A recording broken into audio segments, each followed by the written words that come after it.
सभी को जय हिंद।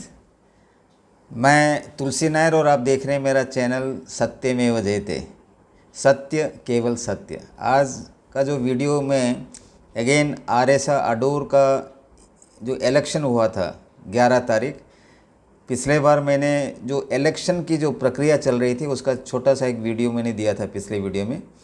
वैसे जो मैं अभी सीएपीएफ का जो सीरीज़ में एक एक करके मैं वीडियो बता रहा हूँ, सीआरपीएफ, बीएसएफ और आईटीबीपी का हो चुका है और अगला जो सीरीज़ में बताऊंगा स्पेशल एसएसबी सशस्त्र सीमा बल, वह मैं अगला वीडियो में बताऊंगा। आज जो है मैं बहुत ही दिलचस्प और बहुत ही इंटरेस्टिंग जो इलेक्शन हुआ था और किस लिए आरेवा को वहाँ पे दखल देना पड़ा और हमारी जो कैंडिडेट था जो पैनल उसकी जीत हुई और टोटल कितने वोट पड़े उसके बारे में डालूंगा एक प्रकाश।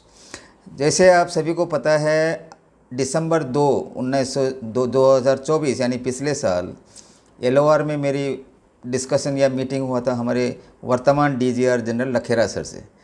लखेरा सर ने मुझे असम राइफल्स का कैप पहनाया था और कहा था कि आपको मैं असम राइफल वेटरन्स के तौर पे मिल रहा हूँ, ना कि आरेवा प्रेसिडेंट। उनसे जो बातचीत हुआ, देखिए सर, अभी डीजीआर सर का जो मानना है, एक है सर्विंग पर्सनल, एक है असम राइफल के रिटायर्ड या वेटरन्स जो कहते हैं, और आरएसए एक एसोसिएशन है जो कि डायरेक्टरेट आरएसए शिलोंग में है, जिनका कंट्रीब्यूशन होता है सर्विंग पर्सन से।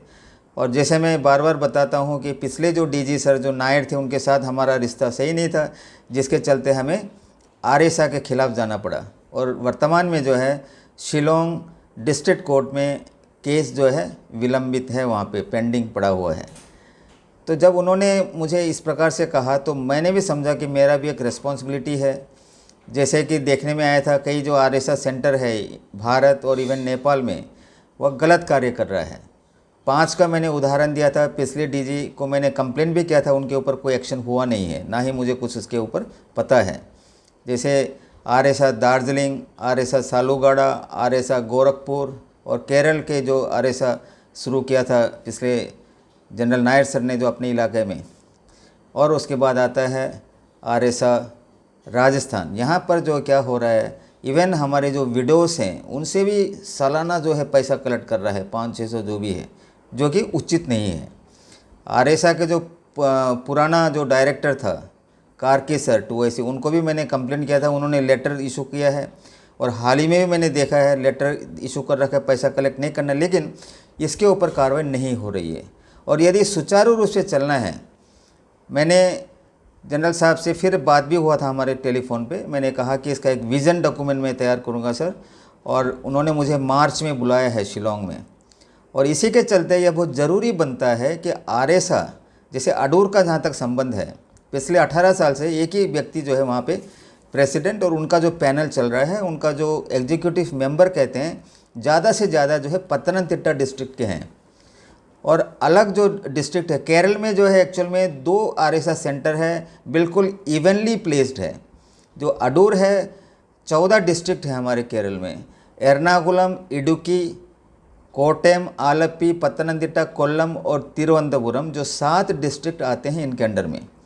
और मैं चाहता हूं कि 7 डिस्ट्रिक्ट के 2-2 एग्जीक्यूटिव मेंबर हो और प्रेसिडेंट और सेक्रेटरी जो है कंप्यूटर आना चाहिए उनको, क्योंकि इनको कंप्यूटर दे रखा है, प्रिंटर वगैरह दे रखा है आरएसए फंड से, वो जो है चालू होना चाहिए। मैं ये भी समझता हूँ कि करेस्पॉन्डेंट्स जो है बिल्कुल सही तरीके से हो, कंप्यूटर का इस्तेमाल होना चाहिए। जो भी फाइल है पीडीएफ में हम स्कैन करके उसको आरएसए डायरेक्टरेट में जो है ईमेल के द्वारा जाना चाहिए, ताकि एक्शन जो है सही हो, शीघ्र हो। और जो भी है हार्ड कॉपी तो बाई पोस्ट जाता रहेगा। और जो हमारे बुज़ुर्ग हैं, ज़्यादा से ज़्यादा जो है 60 साल से ज़्यादा है, उनको जो है अभी देखिए एर्नाकुलम से अगर अडूर में पहुंचना है तो 5-5.5 घंटा लगता है, बुढ़ापे में कहाँ जाएगा। तो इसलिए जो है मेरा जो विचार है, 7 डिस्ट्रिक्ट में यदि 2-2 एग्जीक्यूटिव मेंबर होता है, 7 डिस्ट्रिक्ट में हमारा आरेवा का भी दफ्तर है। और इसीलिए मैंने एक वीडियो में कहा था कि असम राइफल्स जो रिटायर्ड पर्सन है, जो पूरा मिला के नेपाल सभी को मिला के लगभग 1 लाख की संख्या है, वह जो है हर कोई को आरएसए का बेनिफिट मिलना चाहिए। इसका एक और तरीका है जो सुचारू रूप से कर सकता है। जैसे मैंने देखा भारत और नेपाल में हमारे कई जगह है आरेवा के ऑफिस, वह भी जो है हेल्प करें आरेसा सेंटर के द्वारा। जो एग्जीक्यूटिव मेंबर है मेरे 7 डिस्ट्रिक्ट में, जहाँ तक अडूर का संबंध आता है, यह जो है 60 साल या 60 साल से जो ऊपर हो गया है, वीर नारी है, इनको आरेवा का जो दफ्तर में ये 2 व्यक्ति बैठेंगे, उनके घर में भी ये लोग विजिट करेंगे। जो बुढ़ापा आ गया, जैसा ओल्ड एज ग्रांट होता है 75 साल के बाद, उनके घर में जो एग्जीक्यूटिव मेंबर विजिट करेगा पूरा डिटेल लेगा जो भी बेनिफिट मिलना है। विडोज़ का जो लड़कियों का जो शादी होता है, 2 बेटी का शादी में आरेसा देते हैं फिनंशियल एड। 75 साल के बाद मेडिकल, ऐसा कई सारे हैं, 7-8 जो भी बेनिफिट मिलता है उनको घर बैठे मिलना चाहिए। और यह जो एग्जीक्यूटिव कमेटी का मीटिंग जब होता है, फॉर एग्जांपल जो अडूर का जहाँ तक संबंध आता है, मीटिंग में ये जाएंगे एग्जीक्यूटिव मेंबर, उनको जो है आने जाने का खर्च भी देना चाहिए। आरएसआ का जो भी फंड है, आरएसआ में जो अभी का वर्तमान जो इनका एसओपी में रजिस्टर्ड मेंबर होना चाहिए लिखा हुआ है, लेकिन रजिस्ट्रेशन फ़ीस के बारे में जिक्र नहीं किया है। इसलिए इनका एसओपी को भी हमने अपडेट करना है ताकि पूरा ऑफिशियल हो अक्रॉस इंडिया और नेपाल में, ताकि जो ऑथराइज्ड पैसा है वही कलेक्ट करेंगे, उसका ऑडिट होना चाहिए। और जो फंड देते हैं आरएसआई इनको ऑनरेरियम या स्टेशनरी जो भी खरीदने के लिए, इनका भी ऑडिट होना चाहिए। और बहुत ही इम्पोर्टेंट ये है कि लोकल जो रजिस्टर्ड ऑफिस है, जो डिस्ट्रिक्ट रजिस्टर्ड ऑफिस जो आरेवा जो रजिस्ट्रेशन कर रखा है पिछले 10 साल से, हर साल जो है हम उनको रिपोर्ट्स रिटर्न देते हैं। उसी प्रकार जो आरएसआ सेंटर है, लिखा तो है एसओपी में, लेकिन कई जगह जो है मेरे ख्याल से ये लोग रजिस्टर नहीं कर रखा है। यदि पहले कभी रजिस्ट्रेशन किया भी है तो रिपोर्ट्स रिटर्न देते नहीं हैं। उस तरफ भी हमने ध्यान देना है। जितने भारत में आरएसआ सेंटर है प्रॉपरली वो रजिस्टर्ड हो, सालाना जो एजीएम जो होता है उसका रिपोर्ट जाना चाहिए, यानी कि लीगली वैलिड होना चाहिए। उसके साथ साथ जो भी एक्स सर्विसमैन है, स्पेशली मैंने कहा सीनियर सिटीजन 60+ वीर नारी, उनको जो है घर बैठे बैठे पूरा बेनिफिट मिलना चाहिए।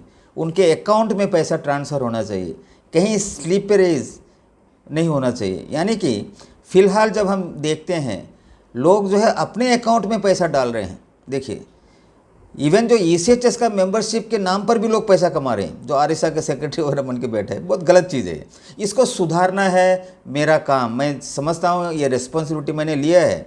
तो जहाँ तक आरएसआ अडूर का संबंध है, मैंने एक वीडियो दिया था कि 2 साल का प्रोविज़न है, 2 साल से पहले भी इनको रिमूव कर सकता है जो अगर गलत है तो एजीएम वगैरह करके। लेकिन जो 18 साल से चल रहे हैं, ये मैं नहीं कह रहा हूँ कि जो सुबेदार में इधर CS नायर है वो गलत है, वो गलत तरीके से पैसा कमा रहा हूँ, ये नहीं मैं कह रहा हूँ, लेकिन उसका एक लिमिट होना चाहिए। जो बायलॉ भी बनेगा 2 साल इनिशियली और extendable up to 1 year only, ये वो प्रोविज़न में बना रहा हूँ। एक ड्राफ्ट जो बायलॉ है यह बनाऊँगा मैं अपना विजन डॉक्यूमेंट में। डीजी साहब ने मुझे शिलोंग बुला रखा है मार्च में, मेरे ख्याल से जो एयर डे में होगा, और भी आएंगे एक्स सर्विसमैन भारत नेपाल से, वहाँ पे इसका चर्चा होगा। जो आरएसआ का जो गवर्निंग बॉडी है, मैं पहले भी बताया था किसी वीडियो में, उस पर एक्स सर्विसमैन का भी भागीदारी होगा। अभी नहीं है, कंप्लीट सर्विंग पर्सन है वहाँ पे। और ये पूरा करने के बाद जो मैंने जो केस जो दे रखा है वो भी हम विड्रॉ करेंगे, ताकि आगे जो है सुचारू रूप से चलना चाहिए। ओके, आरएसआ अडूर के बारे में बात करते हैं। आरएसआ अडूर ने मैंने एक वीडियो दिया था, तो वहाँ पे एजीएम का अनाउंसमेंट हुआ 11 तारीख को, और मुझे इन्फॉर्मेशन मिला ये जो एक क्लर्क का एक ग्रुप है कोझिकोड में, जो उन्होंने भी एसोसिएशन बना लिया था। स्पेशली जो मैंने RP 2003 का जो मुद्दा उठाया था, मुझे काफ़ी गाली वगैरह भी दिया इन्होंने, और पूरे 7-8 जो क्लर्क मिलके एक एसोसिएशन बनाया, और मुझे पता चला। और उस एसोसिएशन का पैटर्न इन चीफ है हमारे कमांडेंट PM मैथ्यू साहब, और CS नायर साहब भी उसको सपोर्ट करता है बहुत। जो आरएसआ ग्रुप बना रखा है जो अडूर में, उसमें पूरा इन्हीं का बात चलता है वहाँ पे। तो मुझे इन्फॉर्मेशन मिला, ये जो एजीएम जो चल रहा था 11 जनवरी जो हमने अटेंड किया है, आज 13 तारीख है, वहाँ पे लोग जो है बिना इलेक्शन किए, वहाँ पे एक है नायब सूबेदार क्लर्क अनिमुन, जो मेरा आरेवा का सेक्रेटरी हुआ करता था पत्तनमथिट्टा डिस्ट्रिक्ट में। यही RP 2003 के कारण कई सारे क्लर्क जो है रिज़ाइन दे के वही लोग जो एक एसोसिएशन बना रखा है उनको सेक्रेटरी बना रहे हैं। और इस प्रकार का जो इन्फॉर्मेशन मिला, तब हमने सोचा कि हमें भी दखल देना चाहिए, क्योंकि हम आरेवा और आरएसआ मिलकर चलने से ही असम राइफल एक्स सर्विसमैन को लाभ होगा। इसी बेस में हमने भी एक पैनल तैयार किया, काफ़ी इंटरेस्टिंग था ये।